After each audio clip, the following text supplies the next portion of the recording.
Hello friends, welcome to HP Study Hub. I hope you all are doing well. Today is 14 दिसंबर, तो चलिए देखते हैं 14 दिसंबर के current affair और स्टैटिक जीके के टॉप 10 इंपॉर्टेंट क्वेश्चन जो आपके आने वाले किसी भी एग्जाम के लिए बहुत ही ज़्यादा इंपॉर्टेंट है। So before we going friends, अगर आप हिमाचल प्रदेश के किसी भी कॉम्पिटेटिव एग्जाम की तैयारी कर रहे हैं तो परीक्षा ऐप लेके आया है आप सभी के लिए एक बेस्ट अपॉर्चुनिटी, जहाँ पे आप HP JOIT, HP cooperative bank, HP constable और HP जीके की टेस्ट सीरीज को परचेज करके अपने नॉलेज को चेक कर सकते हैं और इम्प्रूव कर सकते हैं।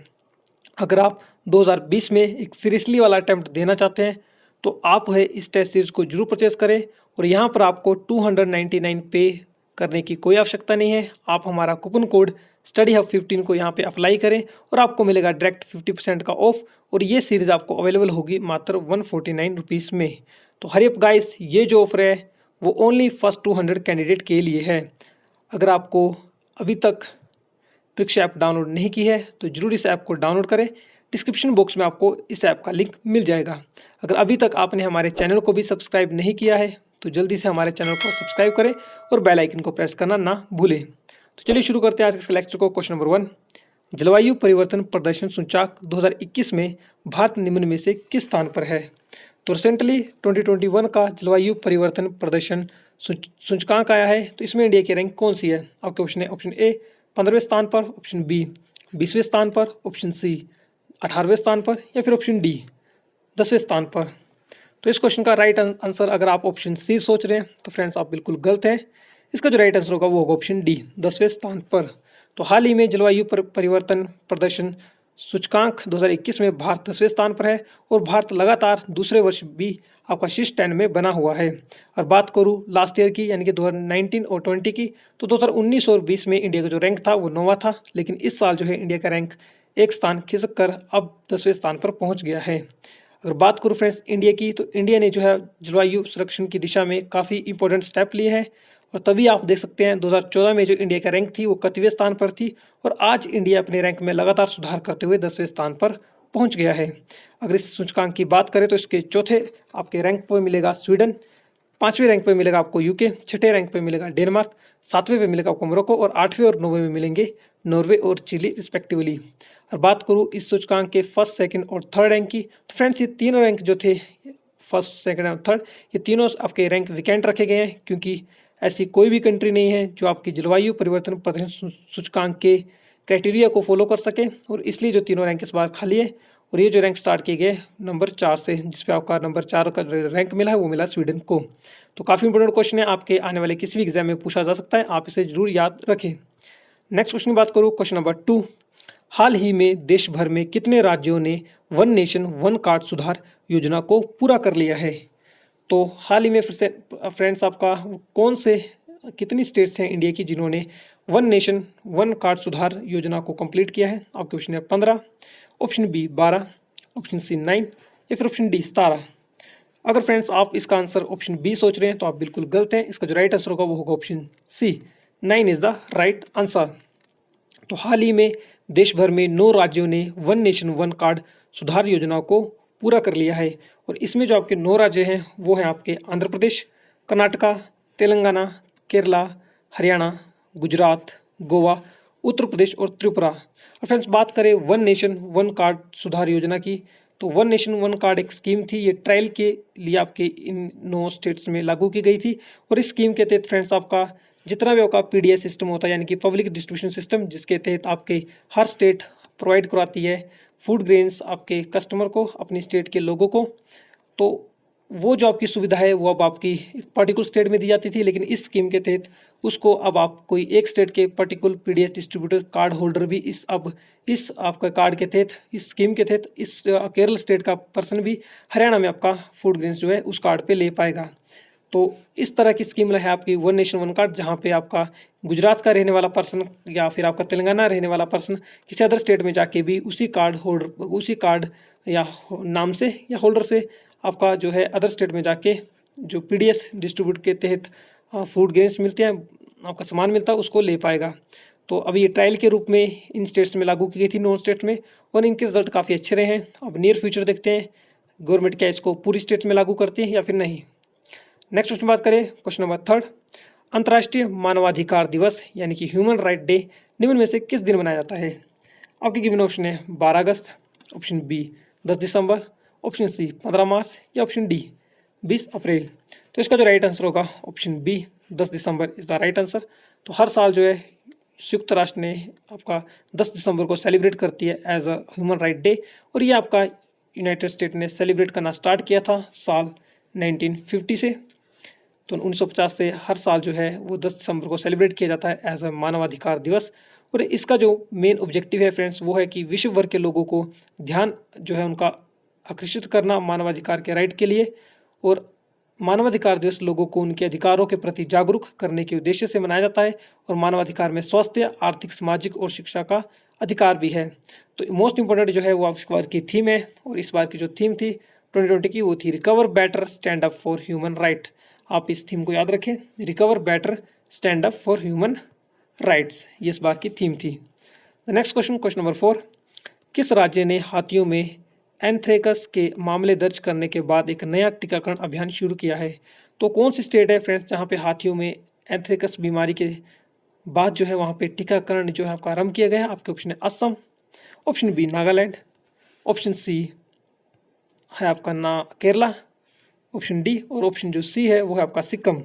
तो इस क्वेश्चन का जो राइट आंसर होगा फ्रेंड्स वो होगा आपका ऑप्शन ए, यानी कि Assam is the right answer. तो असम ने अपने देहिंग पटकाई वन्य जीवन अभयारण्य में जयपुर रेंज में 2 हाथी जो मृत पाए गए थे, और उसके बाद जो है उन्होंने पाया कि जो हाथी थे उनको बेसिलस एंथ्रेक्स के कारण होने वाले एक जेनेटिक बीमारी एंथ्रेक्स के लिए पॉजिटिव पाए गए थे। तो उसके बाद जो है आपकी असम सरकार ने वहाँ के राज्य के वन विभाग के साथ मिलकर तत्कालीन टीकाकरण अभियान को शुरू कर दिया है। और ये जो टीकाकरण अभियान है ये 5 किलोमीटर के दायरे में सभी पशुओं और मवेशियों को टीका दिया जाएगा।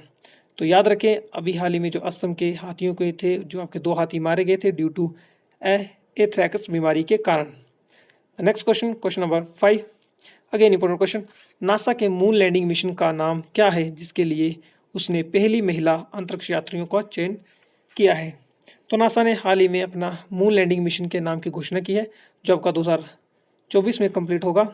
और इस मिशन के तहत जो है पहली बार महिलाओं को अंतरिक्ष यात्रियों को फीमेल भी इसमें अंतरिक्ष यात्रियों में आपका पार्टिसिपेट करेंगी। आपके ऑप्शन है उस मिशन का नाम आर्टेमिस है, ऑप्शन बी अपोलो है, ऑप्शन सी लूना है या फिर ऑप्शन डी लुपेक्स है। तो उसका राइट आंसर होगा option A Artemis. Artemis is the right answer.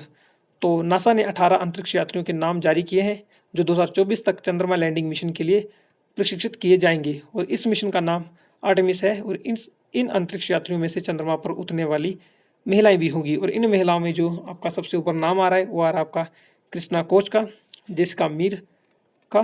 तो ये जो है पहली सभी महिला स्पेसवॉक में हिस्सा भी ले चुकी हैं, और इन फीमेल को भी आपका इस बार जो है इस मिशन के तहत अंतरिक्ष पे ले जाने की बात हुई है। और फ्रेंड्स यहाँ पे ऑप्शन बी को देखिए अपोलो। तो अपोलो मिशन भी आपका 1969 में नासा का ही था, और इसके अंदर भी फ्रेंड्स आपका फर्स्ट टाइम जो नासा ने मून पे जो अपने अंतरिक्ष यात्रियों को उतारा था। तो अपोलो मिशन को भी आप याद रखें। लूना मिशन की बात करें फ्रेंड्स, ये आपका रशिया का मून लैंडिंग से रिलेटेड आपका एक मिशन है फ्रेंड्स। और बात करें लुपेक्स की, ऑप्शन डी की, तो लुपेक्स जो मिशन है फ्रेंड्स वो आपका इसरो प्लस जाक्सा यानी कि जापान की स्पेस एजेंसी का एक मिशन है, जिसके तहत जो दोनों कंट्री वो मिलकर 2024 तक आपका साउथ पोल में मून के जाने की बात करते हैं।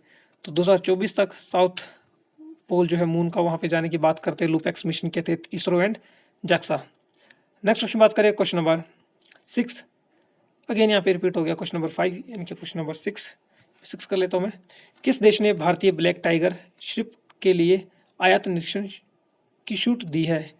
तो वो कौन सी कंट्री है जिसने भारतीय ब्लैक टाइगर श्रिप के लिए आयात की निरीक्षण की छूट दी है? तो फ्रेंड्स ये आपका श्रिप का मतलब है झींगा होता है, ठीक है, आप इसे याद रखें, आपने इसको देखा होगा। आपका ऑप्शन है यूएसए, जापान, चाइना या फिर रशिया। अगर आप सोच रहे हो ऑप्शन डी रशिया तो आप बिल्कुल गलत है, इसका राइट आंसर होगा ऑप्शन बी जापान।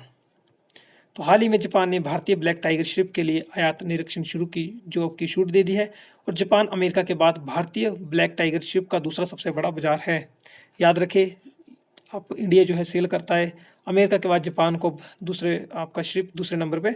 और ये निर्णय जापान द्वारा निर्यात खेपों को सिंथेटिक एंटी बैक्टीरियल ड्रग यानी कि फुरोजोलिडोन के किसी भी अवशेष में से पूरी तरह मुक्त पाए जाने के बाद लिया गया है। और इसकी जो खेती है आपको मिलेगी पश्चिम बंगाल और केरला में, जो फ्यूचर में इसका निर्यात को बढ़ाएगी। तो काफ़ी इंपॉर्टेंट क्वेश्चन आप याद रखें। जो इंडिया का ब्लैक टाइगर शिप है उसको अब जापान ने भी छूट दे दी है। नेक्स्ट क्वेश्चन बात करें, क्वेश्चन नंबर 6, किस राज्य ने शहरी शासन सूचकांक 2020 में से स्थान प्राप्त किया है? तो कौन सी इंडियन स्टेट है जिसने अर्बन गवर्नेंस इंडेक्स में फर्स्ट रैंक आपका हासिल किया या अच्छा रैंक आपका हासिल किया? आपका क्वेश्चन है पंजाब, तमिलनाडु, उड़ीसा या फिर गुजरात। तो अगर आप सोच रहे हैं इस क्वेश्चन का आंसर ऑप्शन डी गुजरात, तो आप बिल्कुल गलत हैं। इसका जो राइट आंसर होगा वो होगा ऑप्शन सी उड़ीसा। शासन सूचकांक यानी कि अर्बन गवर्नेंस इंडेक्स 2020 को मुंबई स्थित गैर लाभकारी संगठन प्रजा फाउंडेशन ने जारी किया है। और इसके बाद इसने जो आपका डिसाइड किया है, इसके अनुसार जो आपका फर्स्ट रैंक जो है वो उड़ीसा का, उसके बाद महाराष्ट्र और छत्तीसगढ़ का स्थान है। तो फर्स्ट रैंक आएगी आपकी उड़ीसा की, सेकंड आएगी आपकी महाराष्ट्र की और थर्ड आएगी आपकी उड़ीसा की। और इसके रैंक को जारी किया आप इसे याद रखिए प्रजा फाउंडेशन ने। पूछा जा सकता है एग्जाम में कि यूजीसी रैंक को कौन जारी करता है, वो करते हैं कि प्रजा फाउंडेशन। नेक्स्ट क्वेश्चन बात करें, क्वेश्चन नंबर 7, संयुक्त अरब अमीरात और सऊदी अरब जाने वाले पहले भारतीय सेना प्रमुख कौन है? तो वो फर्स्ट भारतीय सेना प्रमुख कौन बने हैं जो यूएई और सऊदी अरबिया हाल ही में अपना जो दौरा करके आए हैं? आपका क्वेश्चन है A Karambir Singh, option B MM Naravane, option C Bipin Rawat या फिर ऑप्शन डी आरकेएस भदौरिया। तो इसका जो राइट आंसर होगा वो होगा ऑप्शन बी एमएम नरवणे। तो हाल ही में भारत के थल सेनाध्यक्ष मनोज मुकुंद नरवणे ने संयुक्त अरब अमीरात और सऊदी अरब की ऐतिहासिक 6 दिवसीय यात्रा की। और ये भारतीय सेना प्रमुख दोनों द्वारा 2 खाड़ी देशों के लिए इस तरह की पहली यात्रा है। और इस यात्रा का ऑब्जेक्टिव जो है, उद्देश्य है, वो है दोनों देशों को बीच रणनीतिक और रक्षा सहयोग को मजबूत करना। और सऊदी अरब भारत का चौथा सबसे बड़ा व्यापारिक साझेदार भी है। तो काफ़ी इंपॉर्टेंट स्टेप लिया गया है। द फर्स्ट आपकी भारतीय सेना प्रमुख बन चुके हैं जो आपका यूएई और सऊदी अरब के दौरे पे गए। तो ये आपके थल सेना के चीफ भी है। बात करूँ करमबीर सिंह की, तो ये आपके चीफ हैं, ये भी आपके आर्मी के। और आरकेएस भदौरिया है वायुसेना के चीफ। ठीक है, काफ़ी इंपॉर्टेंट, आप इसे याद रखें। नेक्स्ट क्वेश्चन, क्वेश्चन नंबर 8, गुरु शिखर चोटी किस स्थान में स्थित है? तो गुरु शिखर चोटी किस स्थान में स्थित है? अगर क्वेश्चन है हरियाणा, केरल, राजस्थान या फिर बिहार। तो इस क्वेश्चन का राइट आंसर होगा ऑप्शन सी राजस्थान। तो गुरु शिखर चोटी राजस्थान में स्थित है और ये समुद्र तल से 1722 मीटर की ऊंचाई पर स्थित है। और यहाँ पर माउंट आबू से ये आपकी बिल्कुल 15 किलोमीटर की दूरी पे स्थित है। फेमस एक टूरिस्ट डेस्टिनेशन है माउंट आबू, वहाँ से ये लगभग 15 किलोमीटर दूर है। आपको बता दूं, जो आपका गुरु शिखर चोटी आपकी अरावली रेंज की हाईएस्ट पीक है। काफ़ी बार पेपर में पूछा गया कि अरावली रेंज की हाईएस्ट पीक कौन सी है, तो वो हो गया आपकी गुरु शिखर।